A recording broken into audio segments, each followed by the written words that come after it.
And that was why I spoke on the 1st of October. They were drifting to anarchy. We didn't save money. I must add, because the governor didn't want us to save money. The governors of states were the main culprits of not saving money. We even went to court to stop federal government from saving, from doing anything. All of us collectively. But yesterday is gone. We can't change yesterday. And we can't agonize about yesterday. It only serves us the energy. We can't change it. But it serves us the energy to change tomorrow. While we cannot change yesterday, we can change tomorrow. And that is why I've chosen as personally to speak, even when I might be offending some of my colleagues. And some people will say, when you were there, why didn't you do it? And I said to them, when you say when we were there, it was okay. Now that it's bad, let's start thinking. Today, budget IT showed that only 4 states in our country is viable.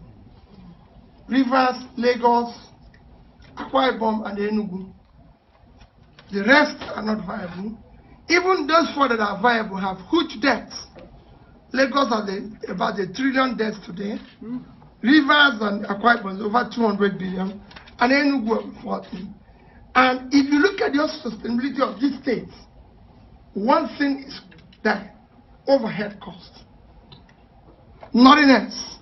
The cost of governance in this country is unacceptable. In any part of the world, even in developed world, is unsustainable. And it's a crisis, and it's deliberate. We must reverse it now, or it will consume everybody. I'm going to talk about the states. The federal government, I'm sure those who are qualified are talking about it. And I illustrate, if you go to America, which we always like to cite, even when we shouldn't compare ourselves with America. Your Highness, I thank you for comparing us with Kenya, because everybody talks about America and Britain. But even if you go to America, that they like to compare us with, let me give you just in a legislation. One state in America operates the same unicameral legislation that we do, Nebraska. Nebraska today has a budget of about $9 billion, which is about 3 trillion of our money. Nebraska has a house of 49. The budget of the entire Southeast and Northeast is about $1 trillion. So that is about, Nebraska budget is 3 times the budget of Northeast and Southeast, 11 states put together. Yet, these states operate where we have House members 278. In Nebraska, they pay their legislators $12,000 because most of them have other jobs they're doing. So it costs them $3.6 million every year for a House member. They don't buy them vehicles and everything. It costs them $3.6 million to keep them. So for every year is about 180 million naira to keep their house going. In fact, one of the longest speakers used to be a dean of the university and goes part-time to do his speaker job. One of the longest serving speakers. In Nigeria, even when they do part-time, it's a full-time job. Because they don't sit every day, they sit on maybe twice in a week. Yes. And it costs about 15 million in salary to keep one House member, and within 4 years you buy them vehicle twice at cost of 15 million each. So if you divide it over 30 million, it's 7.5 million plus 15, it's 22 million per 5 just to keep them salary and their car for that 4 years. So you're looking at every year for 278%, you're looking at a bill of 6,250 million as per Nebraska of 180 million. That is your country. That is excluding the cost of PA, MA, all the people that carry them, Confucian, constituency projects, allowance, for all sorts of things I'm just talking about straight cost. There's no country for somebody who has 3 times your budget of 11 states and you're spending that. There's no way you find money for capital expenditure.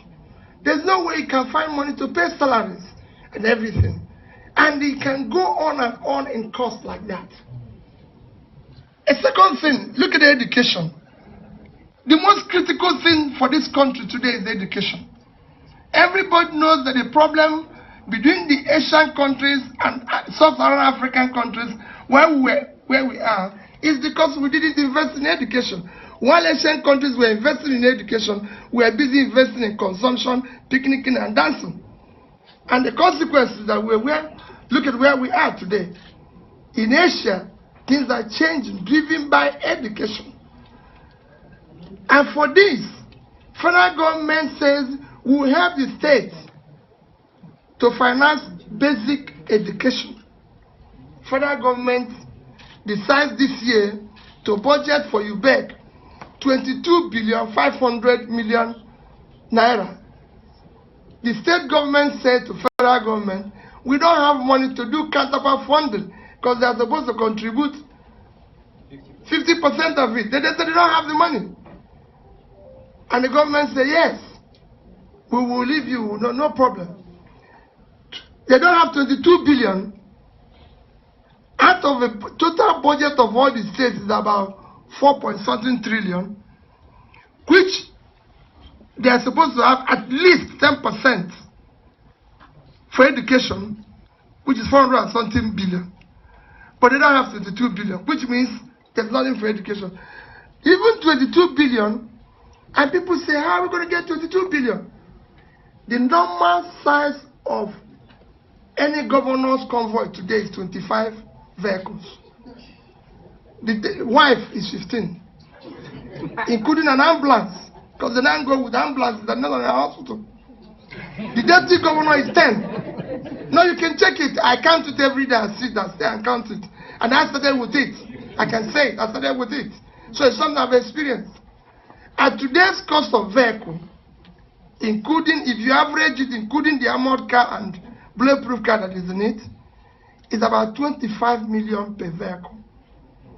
There's a 50 between the governor, the wife, and deputy governor. And second wife and third. That is approximately 1,250,000,000. Multiplied by 36 states is 45 billion. All they need is to have their convoy, which the governor will say have about 12 vehicles. The wife will have about 7, and the deputy governor will have about 5. And they will have enough money to fund their counterpart funding for UBEC. But they said they don't have any money. And people are keeping quiet. And people ask you, Peter, how is it possible? It was possible. I did it. My secretary of the government is here. We said in ESCO, I can't use more than 5 vehicles. Deputy, you use 3. If you don't want it to work, that's it. Not in the place of being a governor if you don't have long convoy. You're just the governor of a state. And we started it and it was implemented. But today we don't have money to do that. Worse still, we have something called security vote. That nobody can tell us what it is all about. I used it. And I say, this is time to cap a percentage that we have to use for security vote. It is criminal and irresponsible that some states get 3-4 billion and the governor spends about 1 billion and says security vote. Hey, wait a minute, even if we are in war, it shouldn't cost us that much. We'll tell the people that we declare, we surrender. If it will cost us that much, we will surrender and say, listen, come and take over. If we have to spend 25% to 30% of our revenues to defend ourselves, is it not better to surrender? That's what people are spending today. And nobody is asking questions. And what? They say you can account for it. It is time we peg it and say, a percentage of this, I did it when I was there, that our security vote should not be more than 5% of our revenue. If there's any need for more, you take it to a school or take it to the House of Parliament. Let them look at it and approve it accordingly. Rather than where we have this, and we're talking, so we must look at our cost of governance. It is unacceptable that people will say they don't have money to pay salary, no money for capital expenditure, no money for this, and you live a lifestyle. You move with 30 vehicles, and you say there's no money to pay salary. You have all sorts of sophisticated. Greece, the minister came in a meeting with his colleagues because they were owing. The first question they asked him is that you can't owe and come here wearing a leather jacket of $3,000.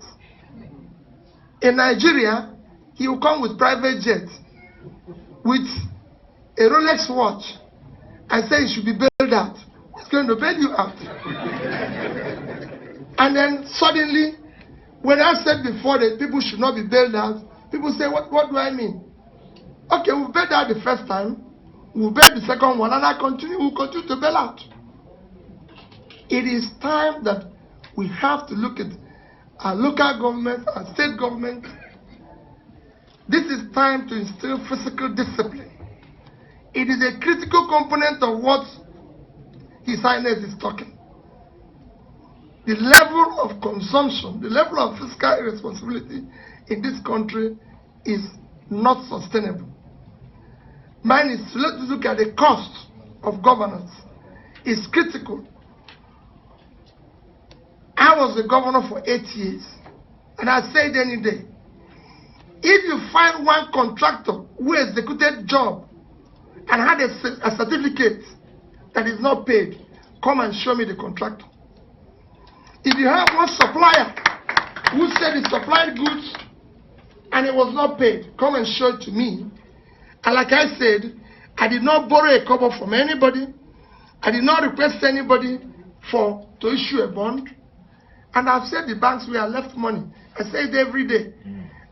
When I left, I had in Fidelity Bank $56 million and 12 billion naira. Whoa. I had in Access Bank $50 million and 10 billion naira. I had in Diamond Bank $50 million and about 10 billion naira. We didn't borrow money. We had to save. And I know that if we shut down all the waste, there's enough money. Super. And we can do it better. And let nobody say there's no money today. I say even today we can start the savings. Even today we can start to do it properly. We can start to do it properly. I met the first time I came to this hotel. Sorry, I never stayed in it because it was expensive for me as a governor, you know. But when I came here for the first time, I met Donald Duke as a governor. He said to me, Peter, who is those traveling with you? I asked him, I said, there's nobody. He said, why? I said, did anybody invite, when they invited me to come for meeting in Abuja, did you hear governor and anybody? They said, Mr. Peter. So why will I come with people from I did it twice and it was too expensive. I called Onobo, who was the IG. He's still there. I said, Onobo, if I come to Abuja, give me 3 policemen. Call the man who was necessary, give me 2 SSS. The police is police. Why would I carry police from Oka? Is it not the same protection you're going to give me? Why is it different if I come to Abuja here? Why will a governor of a state in Nigeria have a lodge in Abuja? Does he live in Abuja? What is he? We shut our own down. That's where the UN is for 8 years. I didn't see the reason why we should have it. You can go on and on and on. So it is time for us to look at all this and do what is proper. Our states are viable. Let nobody say it's not viable.